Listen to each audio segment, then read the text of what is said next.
Hey everyone, this is Deborah, and today we're going to be talking about one of the key tenets of becoming more emotionally mature in our lives and all of the wonderful things that brings along with it. Everything from better mental health, to better relationships, to long-term well-being, to more purpose and meaning in our lives, and in general, continuing our process of personal evolution throughout the course of our lives. So this key tenet is learning how to respond instead of react. So as humans, we have this automatic nature to us, right? We have all these unconscious processes always happening within us. Our desires, our impulses, our emotions, and even automatic thought patterns that ultimately trigger unconscious, automatic, default, knee-jerk, reflexive behaviors in our lives. And this leads to a lot of destruction, I guess. Not destruction in sort of this catastrophic sense, but sometimes it is catastrophic. Most of the times it's just like minor things, minor destructive things that happen in our lives. Like maybe we say something really mean to someone that we love because it was an automatic reaction in that moment in time. You know, maybe we send a passive-aggressive email back to our boss after he says something about our work. Whatever it may be, it's these automatic knee-jerk conditioned reactions that we do as a response to, or technically as a reaction to our emotions, and they don't lead to the best outcome in our lives. They're not the most constructive thing we can do. Now, our automatic nature is totally normal. It's a given of our evolution. We've evolved to have emotions so that we can react quickly to our environment in life-threatening situations. So we used to live out in nature. We had threat.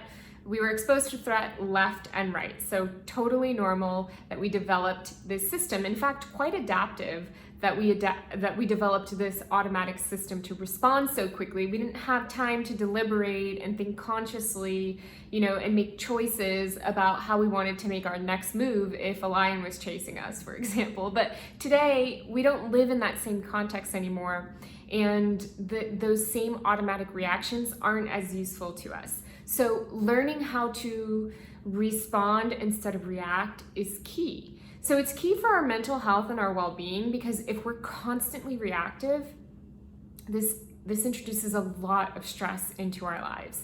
And again, that poor decision making is probably going to lead to bad outcomes.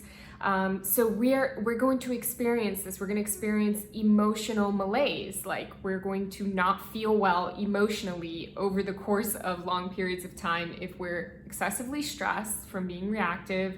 We're constantly feeling triggered and hyper aroused, and activated.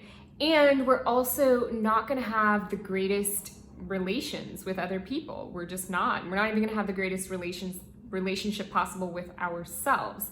So this is going to affect our mental health and our mood states, how we feel about ourselves, our self-image. It's going to lead to higher levels of anxiety. It's going to lead potentially to depression. So it's going to impact our mental health. Now, in terms of our relationships, speaking back to what I was just talking about, when we're constantly reactive, making destructive decisions from our default behaviors, this is going to impact our relationships. I mean, this is kind of a very obvious link there, is that when we're more thoughtful and we're more deliberate in the way that we choose to respond to our emotions and our emotional processes, we're just going to have more constructive, more loving, more kind interactions with other people. So learning how to respond instead of react is key for that as well. And then in general, if you really think of our process of evolution as humans, what is different about us as a species, at least as far as we know, compared to every other species? So every other species experiences automatic unconscious processes, right? Every other life form, that is how it continues to live and adapt to its environment and continue surviving. But one thing that, at least as far as we know as humans, is that we can become aware of our automatic processes. And in that process of becoming aware of them, we can actually interrupt them and choose a different route, which if you think about it is different than the way animals act out in the wild. You know, they just do what is reactive, what is conditioned, what is programmed into their makeup. And normally as humans, we do this as well, but we have the potential to cultivate a different faculty within us, which is awareness and conscious choices, conscious decision making. But it requires that we introduce a space between the emotion and the way that we act on that emotion. So the emotion is ultimately just communicating something to us. As we interact with our environment, our emotions arise within us as sort of a feedback mechanism. It's telling us something about the things that are happening in our lives. You know, it's telling us, oh, I like that, I don't like that, that's good for your survival, that's not good for your survival. And then we ultimately end up doing something with that emotion. That's just, you know, how living species are, especially mammalian species that have a limbic system and that experience emotions. You know, we react to that emotion because it's communicating with us and it's giving us feedback about our survival. So then we act on it in service of our survival. Now, again, we live in a totally different context in modern life. So our survival is actually not always being threatened, although we are perceiving it to be that way. So our process of continued evolution is to learn how to develop greater levels of awareness around our emotions, around our emotional reactivity, interrupt that process. So introduce a pause, slow down, create a space, and then choose a different route, choose a different behavior, choose a different action, or choose not to do anything at all other than to just sit with that emotion and process it and let it go, release it out of your body, and then move on. So if someone cuts you off in traffic, you know, your default automatic reaction may be to want to cut them off back, or want to flick them off, or want to yell at them, or get angry and want to fight. But you might, you know, if you can bring awareness to that process and you can realize maybe the most constructive thing for me to do is not the default automatic behavior. Maybe it's to just slow down, take a deep breath, let it go. I'm on my way home to see my children, to see my spouse, to just relax. It's the end of the day. It's been a long day. I'm not going to engage. Then you choose a different route than what the automatic conditioning would have taken you in. And this ends up being more constructive over the long term to your life.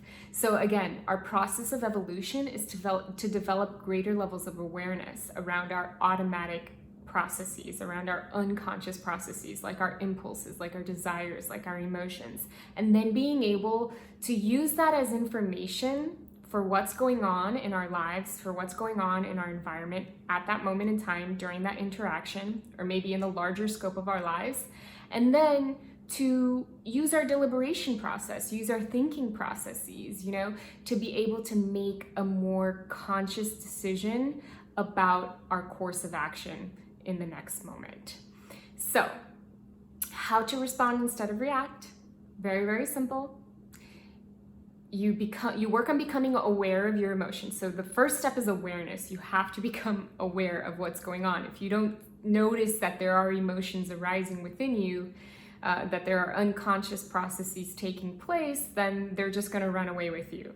So awareness is the first thing. So when you are starting to feel an emotion coming up, you bring awareness to that emotion, you slow down, you take a deep breath, you observe your surroundings, you observe what's going on inside of you, where are you feeling the emotion. So remembering that the emotion is a physiological process, it's happening inside of your body, your nervous system is activated.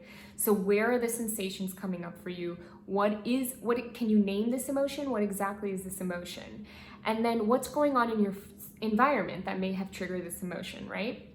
And then what is the impulse? What behavior are you driven toward? What would you have done next had you have not slowed down? And is that the best thing that you can do for yourself? So after you paused and you observed and you deliberated, is the conditioned automatic reaction the next best move that you can make? Or is there something that could potentially be more constructive for your life? And then you make a conscious choice. You choose how you're going to proceed. So it's the STOP acronym. So you slow down. You slow down, and you bring awareness to your emotions, right? Take a moment and take a deep breath. So relax the nervous system. Observe your surroundings. So you're really analyzing what's going on within me. Observe the internal process as well. What's going on inside of me, what's going on around me. So then P, plan your next move and you proceed. So STOP, slow down, take a deep breath, observe, plan, and proceed. And that is how you learn how to respond versus react.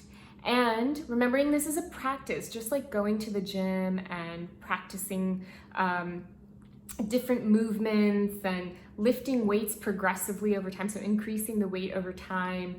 And it's just those small incremental habits that build physical fitness over the long term, right? Like James Clear says, the atomic habits that, focus on the process, focus on the practice, focus on the habits, and over the long course, you will see big changes in yourself. They will add up over time. It is the same with this. You're not going to learn how to do this overnight. Millions of years of evolution have built these unconscious automatic processes. So they have a long history behind them. They have a lot of momentum. So we are pushing up against some really powerful forces here. So it takes a lot of intentional practice and effort to do something different and to continue evolving ourselves. But it's possible. It's possible with practice and with habits, and it's going to be life-giving for you. It's going to improve your mental health. It's going to nurture your relationships, and it's going to foster long-term well-being for you, as well as help you continue your process of self-actualization. So there you have it. How to respond versus reacting. Leave your questions in the comments below, and I will do my best to get to all of them for you all. And we'll see you next time here on Evolving with Deborah.